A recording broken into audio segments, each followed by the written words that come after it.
स्वभावा करोमि अद्यात् सकलपरस्मै नारायणायति समर्पयामि अच्युतं केशवं रामनारायण कृष्णदामोदरं वासुदेवं हरे श्रीधरं माधवं गोपिकावल्लभं जानकीनायकं रामचन्द्रं भजे हरे राम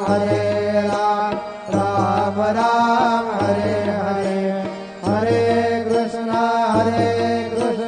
कृष्ण कृष्ण हरे हरे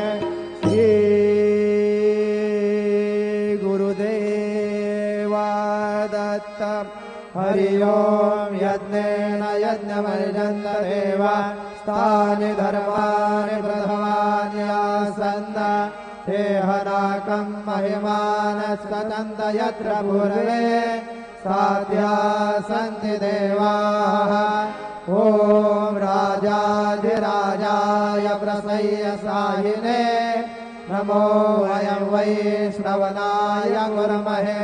समे कामान् कामकामाय मय्या कामेश्वर वै श्रवणो ददातु कुबेराय वै श्रवणाय महाराजाय नमः ॐ स्वस्ति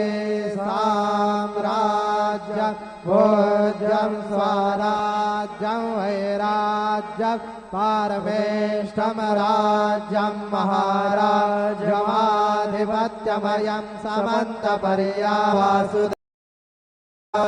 जगे जय अनंता तुला ते कसे रे स्तवावे अनंता तुला ते कसे रे नमावे अनंता मुखाचा शिने शेषगाथा नमस्कार साष्टांग श्री सायनाथा स्वरावे मनित्वा